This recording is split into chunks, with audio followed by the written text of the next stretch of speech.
Hi, and welcome to our podcast, Conversations with B'rith. I'm CEO Dan Mariaschin. Thanks for joining us today. Our podcast interview today focuses on the documentary Bau, Artist at War, about renowned Israeli artist and Holocaust survivor Joseph Bau, and features two separate interviews. First, I talk with Artist at War director Deborah Smerecnik about the filmmaking process. And then I speak with Bau's two daughters, Clila and Hadasa, about their parents' moving story of survival and whose own wartime efforts enabled more than 400 fellow Jews to escape. But first, if you enjoy this program, subscribe to Conversations with B'nai B'rith wherever you get your podcasts and leave us a rating. And you can also subscribe to our YouTube channel and like us on Facebook for all of our latest content. Well, if you've seen Schindler's List, then you might not realize it, but you already know who Joseph and Rebecca Bau are. Joseph Bau was among the 1,100 Jews saved by Nazi industrialist Oskar Schindler. His secret marriage to Rebecca Tannenbaum in a concentration camp in Poland was immortalized in Steven Spielberg's critically acclaimed film. After immigrating to Israel in 1950, Joseph Bau became known in the media as the Israeli Walt Disney for introducing animation to his new country. He also penned a well-received wartime memoir, Dear God, Have You Ever Gone Hungry? But there's so much more to Bau's legacy. Saying Joseph Bau's life contained multitudes would be an understatement of the century. With the new biographical documentary, Bau, Artist at War, his full life is finally on display on the screen. In today's episode, I sit down first with Bau Artist at War director Deborah Smerecnik, and then with Bau's two daughters, Clila and Hadasa. Interviewing the creative force behind the documentary and close family members allows us to see a more complex and complete portrait of Joseph Bau and his incredible wife, Rebecca, their story of selflessness, their accomplishments after moving to Israel, and later in their lives, their essential role in Holocaust remembrance. Deborah Smerecnik spent 14 years developing and producing Bau, Artist at War. Her production company also handles projects like the feature film Wake Up and a mini-series centered on Rebecca Bau's diaries. A graduate of Scripps College, with a diverse professional background in finance, management, and restaurant ownership, Smerecnik was deeply inspired by the Bau family story. As she'll share in our interview, this project has profoundly impacted her, instilling a deep sense of gratitude for the opportunity to bring the Bau's inspiring journey to life. Now, here's my interview with Bau Artist at War director, Deborah Smerecnik.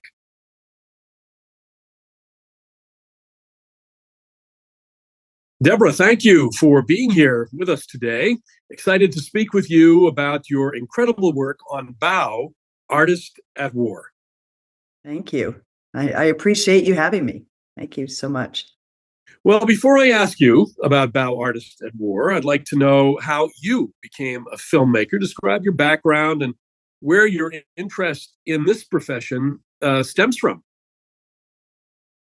Well, that's a kind of a funny story because this is the first film that I've ever written and the first film I've ever produced.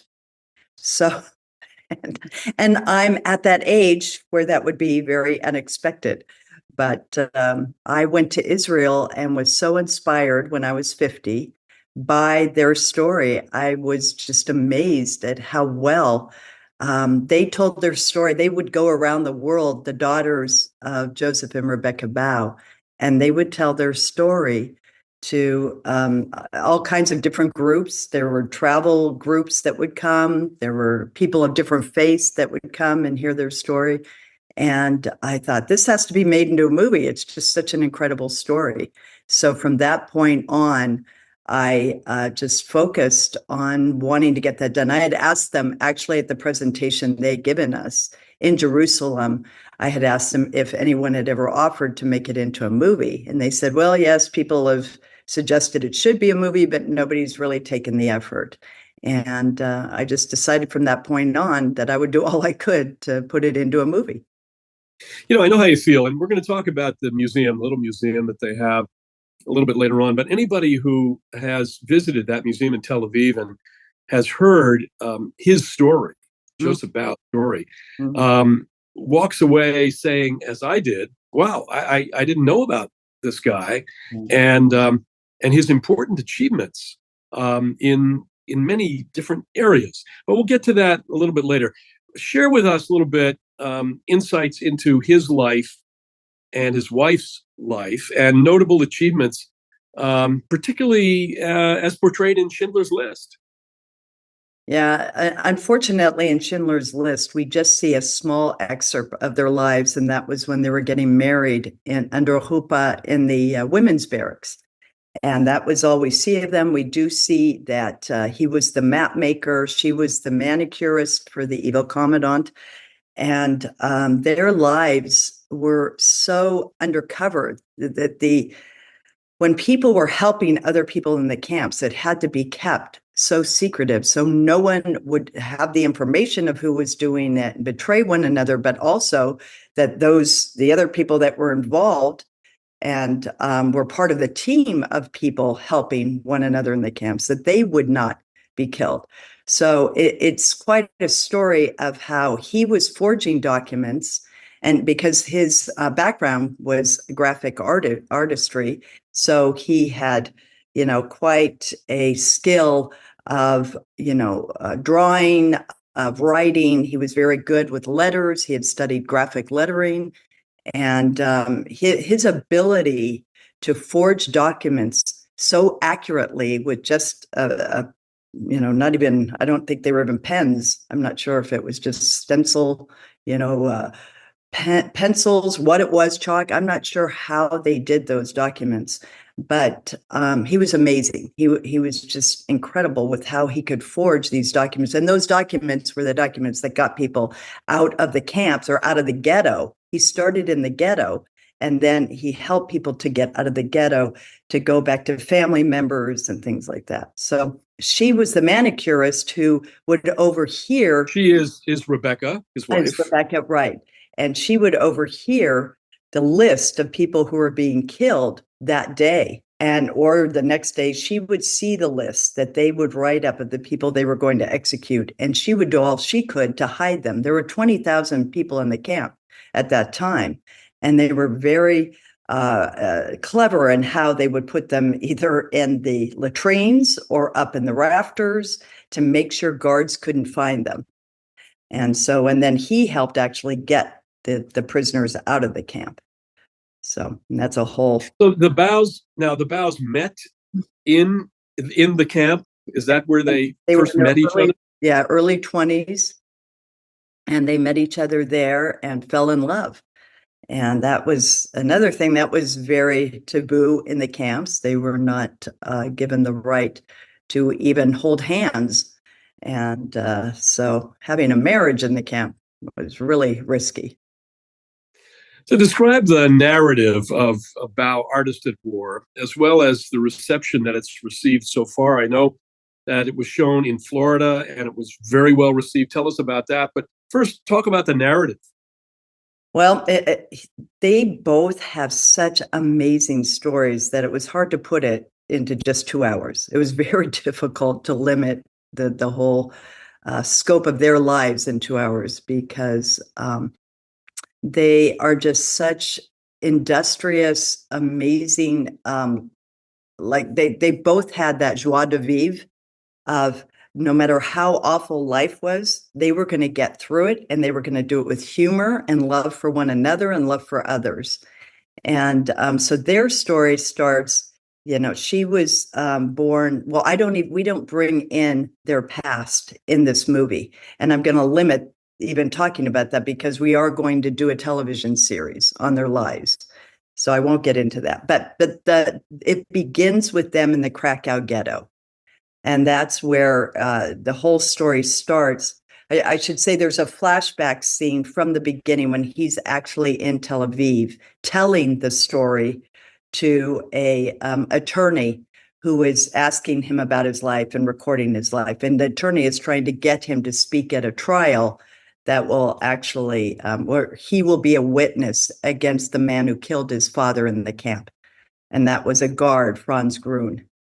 And so this is where the whole story starts, is the deposition from where he was talking with his lawyer about what happened in the camps. And then he will be later at a trial in Vienna to stand against this SS guard, Franz Grun.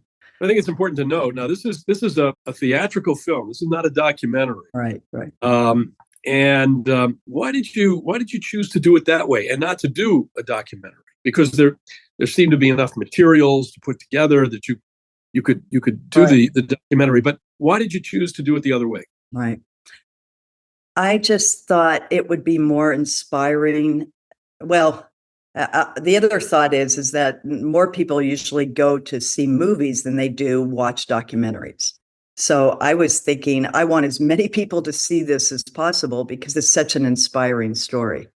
And I felt we are also doing a documentary, as a matter of fact. But I just felt that to start off with, the world should see him in Joseph Bau in such a way that it inspires, it excites. Sometimes documentaries don't do that to the extent that a feature film can. So the interesting thing is, and I think we all agree that people talk about 6 million who were killed, and then of course all those who survived. But each one has a story. Each one has a different story. There are really no two alike. And this particular story, as I heard it when I went to the museum in Tel Aviv, really impressed me. So you showed this in Florida, I know, not too long ago. How was the audience reaction? Well, I was very surprised by it. There were 80 films shown in Boca Raton, and there were, so many people were coming to these films. And I thought, well, there'll be so many of them, it'll be hard for them to know much about Joseph Bau's story or be interested in it because they haven't heard of him before. But it turned out that the daughters brought their father's exhibit to the same area. And after so many people had seen the exhibit, they did, I guess there were about 400 that came to see the movie. And out of the 80 movies that were shown, we did get the Best Film Award. That must have been very exciting. Yeah. A lot of films, and to get the first prize. Right. When will Bau Artist at War be released for general viewing? And will it be available on streaming platforms? Sure. I think Paramount is planning to have it out in theaters in September. That's what they're planning on. Well, now was this movie particularly difficult to produce? If so, can you elaborate on some unique and unusual hurdles that you faced while filming, including the locations? Tell us about the locations. Yeah, the location, it was very interesting because we went to Romania, we went to Bulgaria, we went to Poland, and we were determined to do it overseas to get the right lighting, to get the right, the skies are different in these, different areas. We also had difficulty getting the right actors. We had ideas of who we wanted and weren't sure of who was going to be interested, because me being a new filmmaker and scriptwriter, nobody was too excited about my name. And so then I also had to look for a really good director who would bring the standard up, because I wanted this to be a really sensational film. I didn't want it to just be another Holocaust film, but a film that gave people hope in the midst of trials. And especially because of what's going on in the world today, I wanted to see a story that would encourage people for today's situations also. And so I think the biggest hurdle was when we looked at these different locations, we found that there were difficulties, say, in the language barriers, especially in Romania. It's not as easy to film there because there's not as many English-speaking people. So we ended up shooting in Canada because Sean McNamara, our director, had worked a lot in Canada. and knew a lot of people that we could connect with to work on the set and to bring, a really good team to work on this. So we worked on, in different areas that you would have no idea that could house a concentration camp. It just didn't look. We had a Western town that we filmed in. We changed the facades, from saloon-looking buildings to barracks, and I'm trying to think the other hurdles. We did it in a short amount of time. We did it in 19 days, and everybody worked so hard and diligent. And Emil Hirsch and Imbar Levi, who is from Israel, were just incredible. We couldn't have picked two better actors to work together. There was such chemistry between them. Emil's humor came through. He had some great lines that he put in, and Imbar is just this amazing heart-rendering actress that put her whole heart and soul into. She actually went to the museum, talked with the daughter, spent a lot of time getting to know Rebecca as a result of spending time with them. Well, I've seen the photograph of Joseph and Rebecca. I mean, sometimes you don't have to have known people. You can tell from a photograph the connection that they had and how devoted they were to each other. So we've talked about the Bau's two daughters, Clila and Hadasa, who really have done so much to preserve the memory of their parents. When you go to the museum, you can see it, and it's done with such affection. To what extent did the two daughters contribute to the creation of Bau, Artist at War? Did you develop a close relationship with them during the filmmaking process? Yes, we definitely did. And I spent a lot of time with them. We made sure I went to Israel several times. I stayed with them. They stayed with me when we lived in Hawaii for a period of time. And it was a wonderful experience getting to know their family, the personal stories, even about them, and then also how much their parents' lives have been kept. I mean, even though they're going around the world telling their story, it hasn't been broadcast to as much as I think it should have been. So it's been quite a privilege to be a part of this. Well, speaking of that, and how much should have been told or should have been known, tell us about Joseph Bau's relationship with the Mossad, because while he was working as a graphic artist in his studio, he was also doing some very important work on the side, which I think a lot of people now would know about, but clearly didn't know then. So tell us a little bit about that. And if it is in the movie. Yes, it is in the movie. And the scenes that we have from the beginning where he is in the Krakow ghetto and he is forging documents was really the beginning of the work that he did, forging documents. And those documents were to help people come out of the ghetto and live a normal life in Poland under what we would say Gentile names and non-Hebrew names. And so he was, he's kind of thrown into this ability of forging documents that lasted all the way through from the ghetto through the camp. And then in Israel, the Mossad contacted him and encouraged him to do the same there. So, he was very good at what he did. And he was actually the head of the forgers for the Mossad.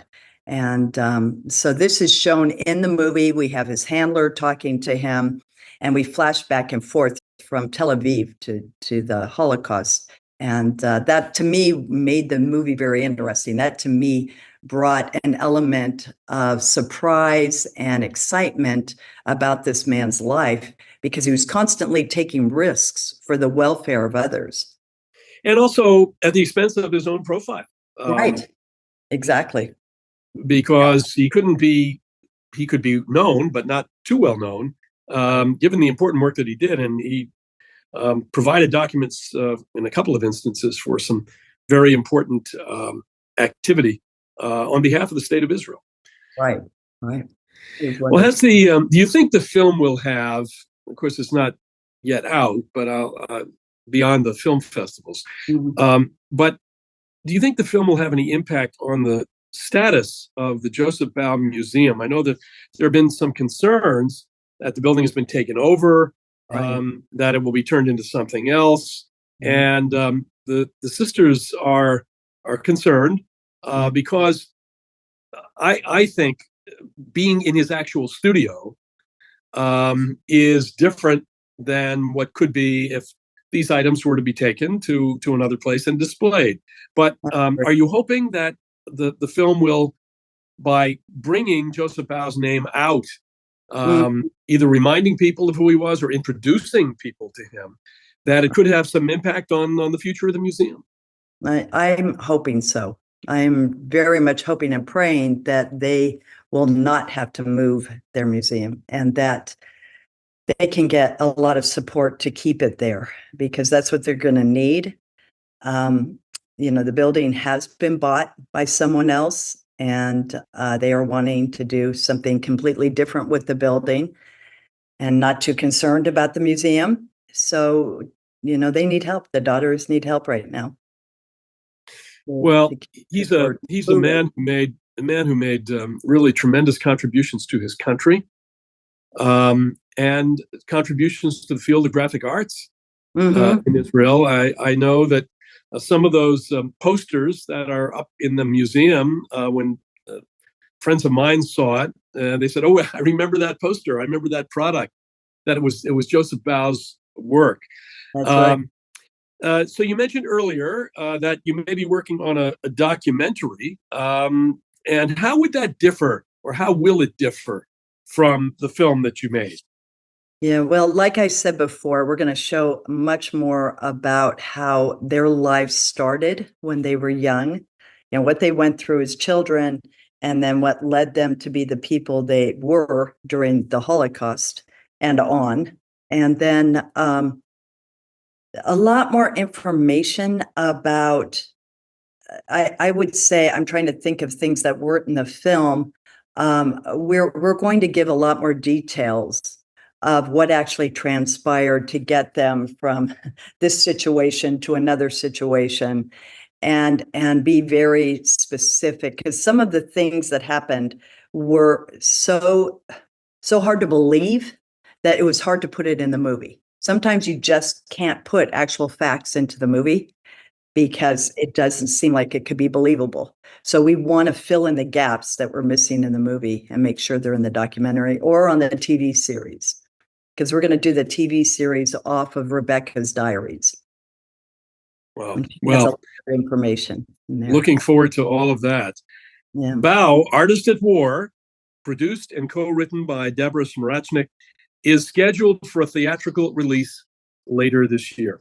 Deborah, you and your team tell a beautiful, bittersweet narrative against a backdrop of horror and suffering, sharing Joseph and Rebecca Bau's inspiring story of survival and bringing their Nazi oppressors to justice as the Holocaust fades, unfortunately, from living memory.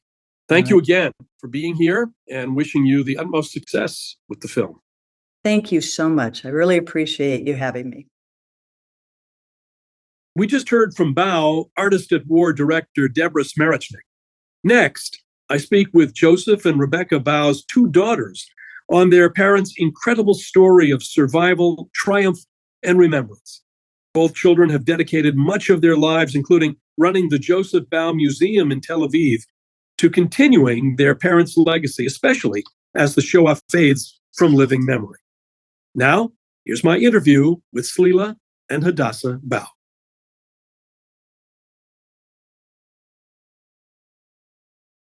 Clila, Hadasa, wonderful to have you here today with us. Thank you for being on our program. Thank you. We are so excited. Wow. Well, we are too. So before we delve into some questions, which we have for you, you both have an incredible personal history to share about your father and your mother, Rebecca and Joseph Bau, and your relationship with them. But I first want to ask you about your own drive and your own mission to preserve their legacy in your travels. And you've just come back from Florida, and you can tell us about that. Engaging with individuals from different backgrounds and cultures and beliefs. These are people who also come to your museum. Do you feel a kind of connection with them? And do you feel as though your parents' stories and their experiences, as well as your own, have given you common ground for communicating with so many different kinds of people. It's very interesting what you're asking. Yeah, unbelievable. Yeah, because we really feel, and we see it in reality, how, like, people ask us, like, that we have a museum where we perform and we tell the story of our parents. That our father did everything for that. Yeah. And people ask, can we bring a 10-year-old, 11-year-old? And it's funny that we say it's for all ages. And you see even the little kids, they sit and they listen. And the best example is that one day a boy came, what was his name? Yuval. And a few months later he came again, but he was wearing a hat and we didn't recognize him. And we told the story and suddenly he said, you didn't tell the story. And he was saying, and I said, how do you know? And he said, I was here already with my mommy once, with my daddy, and now I brought my grandma. So the story talks to all the people. Unbelievable. And a big story, bigger than life. That's it. Now I want to talk to you because I mentioned you just went to Florida Jewish Film Festival. I think was it in Davie or in Boca Raton? There was an exhibition of our father's paintings in Boca Raton, and there was a film festival, and then the exhibition moved to Davie. So I want to talk to you about the new motion picture. This is a theatrical motion picture. It's not a documentary about your parents and your involvement in how this film was made. As you know, we've already spoken with Deborah Smerecnik, the producer and the co-writer of Bau, Artist at War, starring Emil Hirsch and Inbal Levi. You've gotten to know Deborah and you've worked closely with her and others. So talk to us about the role that you played, because you knew your parents, and how did you help in this movie coming to be? Yeah.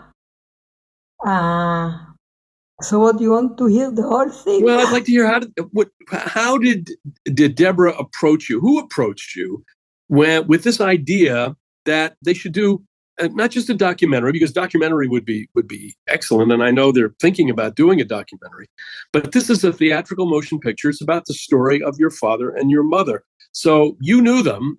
How did you assist them in the process of making the movie?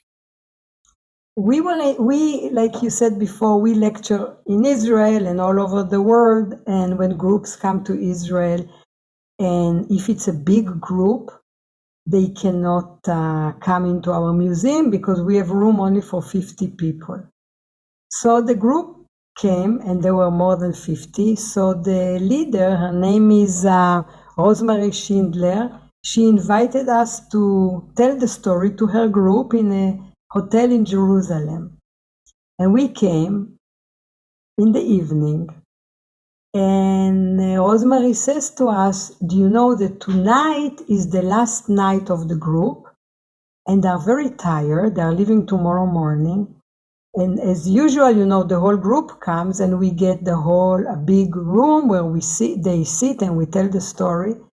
And she said, I'm so sorry, but they are so tired, they went to sleep, and only 3 women want to hear you. So since it's only 3 women, we didn't get a special room, and, sit here in the lobby, like in the dark corner, and tell them. And I told Hadasa, we came all the way from Tel Aviv in the evening to talk to 3 women in a dark corner in the lobby. No, let's go home. And Hadasa said, we will tell the story even to 1 person. So, okay. So we told the story. And I remember going to the restroom, and it so happened that Debbie was sitting there. She was one of the 3 women, and she came to Hadasa, and the rest is history. Wow. So she told us, listen, I decide to make a movie, and I invite you to Hawaii. said, 1 minute, I wait that Clila will hear that, and Clila came, and I told her, oh, you need to see Clila's eyes. And this began from that, and we were in Hawaii for a long time, and we told everything, and she taped it. And from that, it took 14 years up to she did the movie. Well, tell us briefly. Your parents met in the concentration camp. They were married actually in a camp, which of course was so unique, so unusual. Tell us a little about them. Okay, so our father was an artist, and he managed to study art 1 year before the war broke out. And when they took him to the ghetto with his family, he took with him the case which his parents bought him for school, where he had all his artistic tools. And he did something that we don't understand till today how he thought about it. Under the tools, he made a secret compartment, and he hid the pictures of his family, important documents. Tell me, how did he even think about it? Like, he didn't know where he's being taken, for how long. The whole family was murdered, and we have pictures. It's very, very rare. And when they came to the ghetto, the Nazis were looking for someone who knew to write in Gothic letters. Our Let me father. stop you there for a second. So the ghetto is in Krakow, correct? Yeah. This Right. is in Poland. Okay, go ahead. Continue. Sure. So the Nazis were looking for someone who knew to write in Gothic letters, and he was the only one. So the art saved his life. And thanks to that, he saved hundreds of people. He forged documents for them. And one day, so he was working for the German police and secretly for the Jewish underground. And one day they told him, Józek, or Józio, how they call him in Polish, you saved so many people, why don't you make for yourself a document and run away? And he said, but if I run away, who will save the others? And stay till the last day. Then from there they transferred them to Plaszow concentration camp, also in Krakow. And there the Nazis continued to use his talents. And if someone visited Plaszow, so he knows that there is nothing left from the camp. And the only thing that proves there was a camp, it's the map that our father drew inside the camp. And today, thanks to this map, this is the map, they are trying to build their, like a memorial, a museum, thanks to the map that our father drew there. And when he drew the map, the commandant came and said to him, I want you to make a blueprint out of this map. Now, I don't know if people know what a blueprint is today, because then they didn't have any copy machines. So how did they make a blueprint? Actually, in Hebrew and in Polish, it's called sunprint, not blueprint. Why blue? Because the copy always came out bluish. So they had to take a wooden frame. On it, they put the map. Underneath, they put a special paper that was sensitive to sun rays. They put outside, and the light from the sun made the copy. So our father looked out the window and didn't see sun. And with a lot of fear, he said, there is no sun today. Maybe I'll do it tomorrow. The commandant said, you have to know, or a copy or a bullet in your head. So he knew he had to do it. He put the drawing, he put the special paper, went outside and waited, and the sun didn't come out. He didn't know what to do. He aimed it at the sky, praying for the sun to come, but didn't. Suddenly, a young, beautiful woman dressed in striped uniform just like him walked by, saw him standing with the frame like to the sky. She came and said, "Excuse me, sir, what are you doing? Do you need help?" Later, she told him that she thought he was signaling to American airplanes. And he looked at her and said, "I'm waiting for the sun, but the sun doesn't want to come out to me. Maybe you can substitute her place." And he aimed the frame at her like this. So she blushed and walked away. Said, "Okay, no sun, he's going to kill me. But I will try and develop. What will happen, will happen." Went into the office, took down the paper, put it in the developing chemical, and to his surprise, the copy came out. So he said, "Wow, so she was my son." And that's how they met. Wow, that's a great story. So where did the relationship intensified, and tell us the story about how they got married. I only want to add that everything that our father did, the German could kill him in every minute. Every painting that he painted, every cart, we will speak about it. Everything came to us to the museum, one woman, and she told us, "Listen, a friend of my mom, that her mom told that, she wrote 2 lines of something on a paper." The German came, "What are you doing?" Kill her immediately. And our father wrote poems and, listen, this is unbelievable that all that he did, and they didn't kill him. So they saw each other in Plaszow after that. Yeah. And, So now, everything we tell you is from our father's book, Dear God, Have You Ever Gone Hungry? He wrote his memoirs. He painted all the paintings there, and he wrote the book, and he did everything, all the graphic in the book, everything. And so, like he wrote in his book, while we were courting in the camp, I wanted to bring her something, but I had nothing to bring her. So I knew that she liked that her shoes were shiny. So when I came to her, I spat on her shoe, and with the sleeve, I went like this, I rubbed it, and the shoes were shiny for a few seconds. She was happy and I was happy. And then one day he told her, "Do you know what? Let's get married." And she looked at him and said, "Now I know you are crazy, because who gets married in a concentration camp? Tell me," he said, "and who promises us that tomorrow we are going to be alive?" You are right. So he didn't eat the tiny, tiny piece of bread that they gave them for a few days, and he bought from someone a teaspoon, silver teaspoon. And then again, he didn't eat his daily bread for a few days.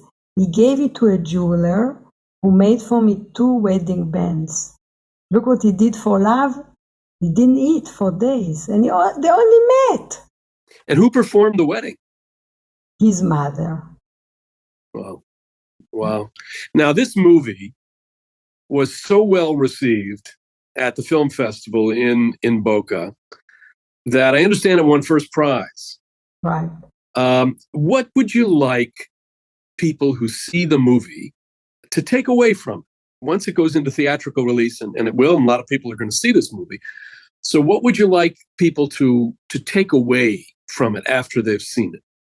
I just want to say that the name of the movie is Bau, Artist at War. And we want to say that actually the second exhibition in Florida was in Davie, and this was in the day that our parents got married in the concentration camp, February the 13th.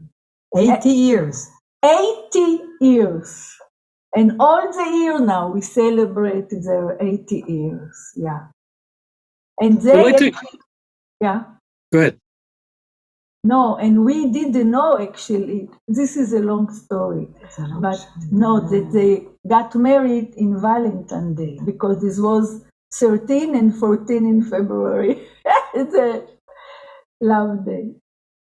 So Plaszow also had a slave labor camp. A slave Not labor camp. also, it was. And this is where in Schindler's List, for all of the viewers who are watching this, I mean, so many people have seen Schindler's List, so I'm just trying to put things in context. And I think people kind of remember them, or your parents, from the wedding sequence.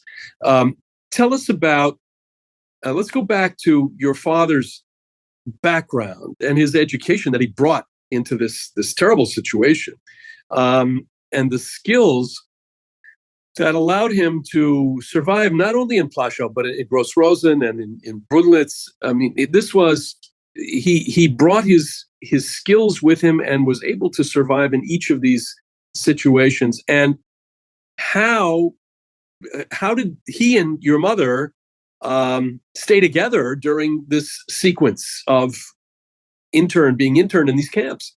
But they didn't.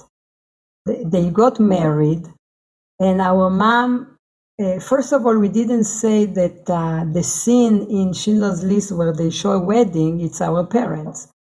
It's actors who portray them, but it's about them. Yeah. Our mom wanted to become a doctor, but they didn't allow Jews to study medicine. So she studied to be a nurse, and she was a beautician, like she knew how to do facials and manicure and pedicure. And she herself saved a lot of people. The interesting thing is that our parents were talking about the Holocaust every day. You know that many people didn't speak about the Holocaust, but they did. And they encouraged other people to speak. And when people said, why are you talking about the Holocaust? It's not interesting. They said, we have to. Because what will happen in 50 years, someone will come and say, the Holocaust didn't exist. It's our duty to talk about it so the world will know what we went through. And that's why he wrote the book. And our mom wrote her diaries, which we didn't know about them. We found them after she passed away. And there she wrote how she saved people with the names and everything. The interesting thing is, our father was saving, and he didn't know that she was saving. She was saving, and she didn't know that he was saving. Each one... And they together didn't tell us. Yeah. And each one in their own way. And our mom saved in many ways, but one of the ways was that she did pedicure to people, like to the Jews, if they were limping, because the Nazis gave them wooden shoes, and they got warts on the toes and they couldn't walk. So she made pedicure and they didn't limp. And the commandant heard about her, and they forced her to come and give him manicure. She didn't want. She was afraid. They pulled her by the hair, and she had to do it. And he placed a gun under her elbow. And she asked him one day, she knew 9 languages, she also knew German. Why is the gun? He said, if you just scratch me, I'll kill you on the spot. And she was listening to what he was talking with the other Nazis. And when she returned to her barrack, she told her friends. They waited for her. And she saved this way many people. And the commandant, Amon Get, started suspecting who is telling everything. It must be only Rebecca. And he punished her in a horrible way. She was sick all her life, and she always told us, it's because of the Holocaust. But she didn't say because she saved. This we found out in her diaries. No, she put our father's name on the list. She heard that they are making a list of people who will go to Oskar Schindler's camp. And they had no chance of getting on the list because they didn't work for him in Emalia, in the factory, in Plaszow. And she went to the secretary of the commandant. She knew him. His name was Mietek Pemper. And she said to him, do you know that he was one of the people who made the list. She said, do you know that you owe me because I saved your mom? And he said, you are right. She told me. And he wrote our mom's name on the list. The last one. This is the group that went to Brunlitz? Yeah. Or this was already in Plaszow? No, to Brunlitz. Right. And Brunlitz was the last or the second factory of Schindler. Of Schindler, yeah. Of Schindler, yeah. Poland, Did they, from Krakow to Czech.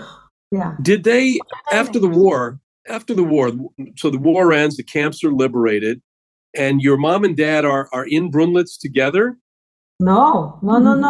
So she put his name on the list, and she was sent to Auschwitz. And she didn't tell him that she's the one who put his name on the list. In her diaries that we found, she wrote, one day when my diaries will be found, you will know who saved him. And she was sent to Auschwitz, and our father to Oskar Schindler's camp in Brunlitz. Our father found our mom after the war. They returned to Krakow because they wanted to find family, which they didn't, and he wanted to go back to university. And he told her, our first wedding was without a rabbi, without any food. Let's get married again. So they got married in 1946 the second time. And then when they celebrated their 50th anniversary, by coincidence, our mom said that she put his name on the list. And he looked at her. He didn't have words. He was shocked. And he said, I don't understand. Why did you do it? And because I was supposed to go to Auschwitz, not you. And why you didn't tell me? And she said, I didn't tell you because I didn't want you to feel that you owe me anything. And I did it from love. And the love between them was like this. So I want to ask you about this. We've talked about some of your parents' hardships and their unfathomable tribulations, but I want to turn to some of the positives. I think that's just as important. So what are your fondest, most cherished memories of your parents? Based on what you both said, they maintained a warm relationship, devoted relationship right throughout their marriage. But what are your best memories of your parents? When I was 6, our father came home and brought me a special notebook, and he wrote Ma'asim Tovim, good deeds. And I said, oh, how I played that, what I do. This, you going and help people. Huh? This is a gift. And slowly, he told me, go and help to a dog, to a cat, to people, to everyone. Make every day one good deed. And I didn't understand, but I saw our parents, how they make it. And when I did something good for somebody, so our mom came to him and I heard, what unbelievable thing she did. Hadasa, wow, she helped to this and this. Wow, I saw our father so happy, and every day he asked us and he told us, write every day, but I didn't know to write then. And so he said, no, so not important to write, only make it. For me, you are the biggest rector or the decan, איך אומרים? In the university, but good things is the most important. Clila, what do you remember most? Our father was coming home every day, telling jokes. Yeah. He taught me from an early age to tell jokes. He taught Hadasa how to write words and music, and she writes. And she just a few days ago, a new clip with her song came out, and it's called in Hebrew Yeh Tov. Yeh Tov means it will be good.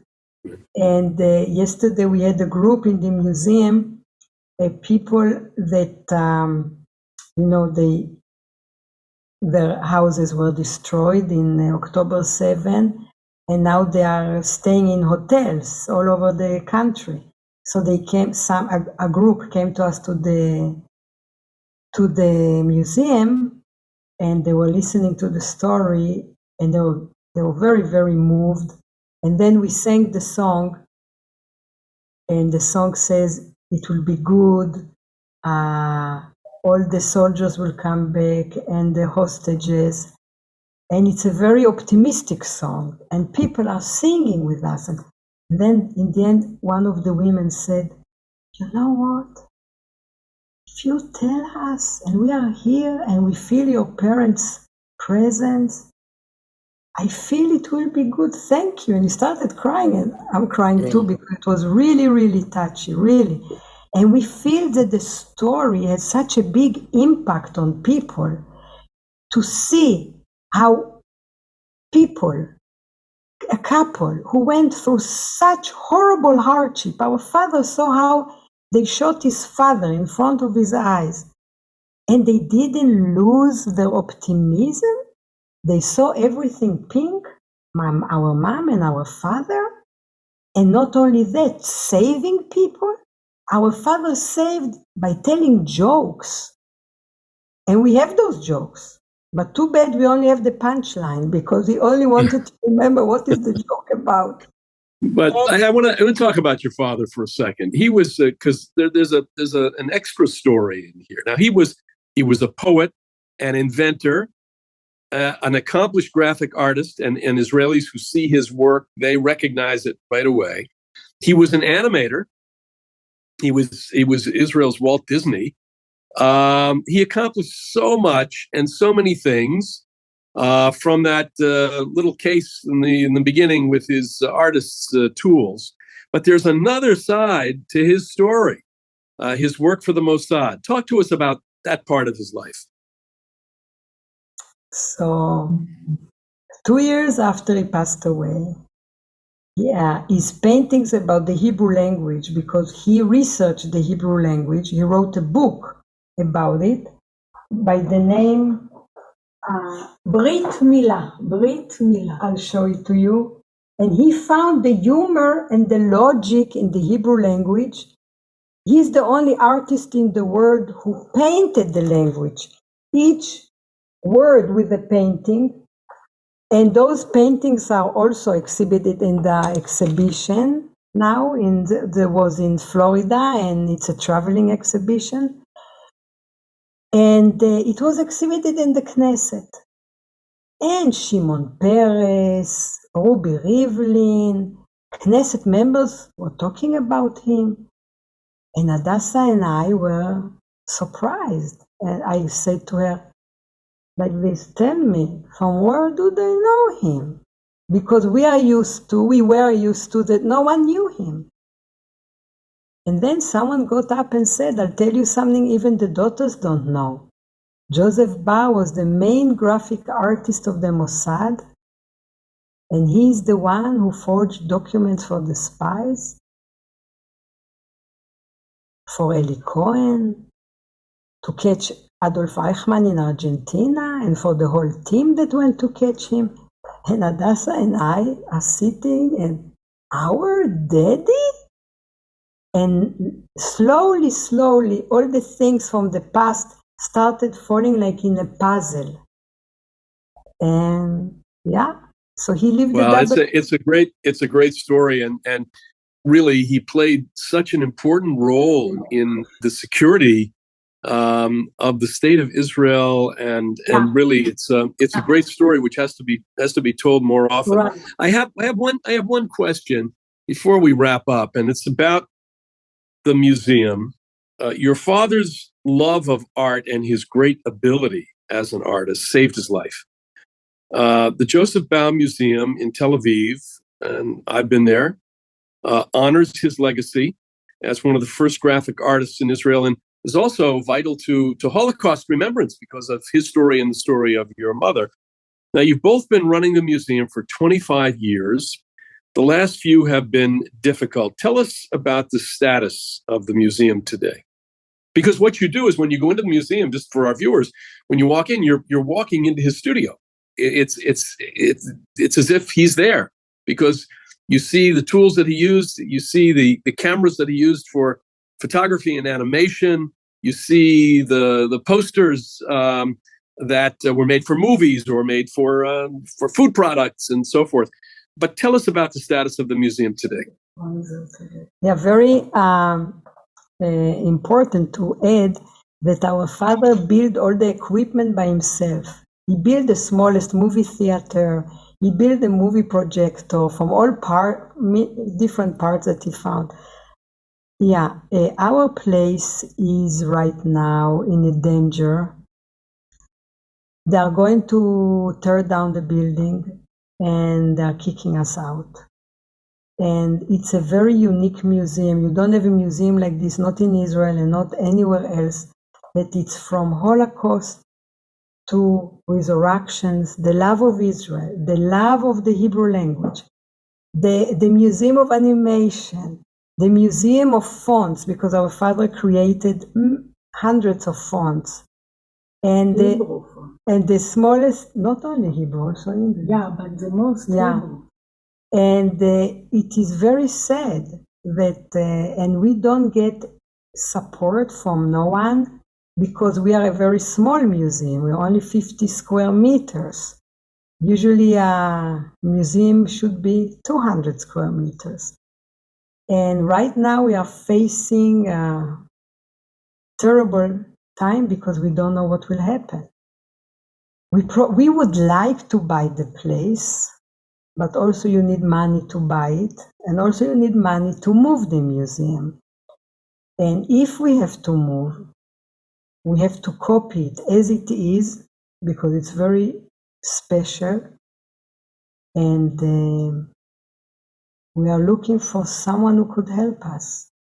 Well, I hope that this video podcast that we're doing here will get the word out, get the message out. It is an incredible experience. It's an incredible Zionist experience when you know the story. And really, we wish you well with this particular challenge that you have before you. Clila and Hadasa, thank you for sharing your parents' inspiring story and giving us an up-close personal perspective on their lives. And of course, for carrying on their legacy and continuing to tell their story. We hope that your exhibition is going to go all over the United States and the rest of the world. And it's so important, especially at this particular time when Israel is under such a great challenge, and as Holocaust memory, unfortunately and tragically, fades from memory. And the work that you do to perpetuate the memory of your parents, and by extension, to remember the Holocaust, is extremely important. So thank you both for being here, for working tirelessly to share that legacy, and of course for giving so much context to the film, Bau, Artist at War. We hope everybody will have a chance to see it soon in its theatrical release. It's been a real pleasure speaking with both of you. Wow. Thank you so much. Thank you. Thank you. I enjoyed it so much. Well, that concludes today's episode of the Conversations with B'nai B'rith podcast. My sincerest thanks go to all three of my guests, director Deborah Smerecnik and Clila and Hadasa Bau, for joining us, and to you for tuning into the program. Remember, the conversation doesn't end here. Share this episode with others, post it on social media, and leave us a comment or a rating. For all of our latest content, and if you haven't already, follow or subscribe to Conversations with B'nai B'rith wherever you get your podcasts. Subscribe to our YouTube channel and like us on Facebook. Stay tuned for more exciting content in our next episode. Until then, for my guests, Deborah Smerecnik and Clila and Hadasa Bau, this is your host, Dan Mariaschin. Take care, everyone.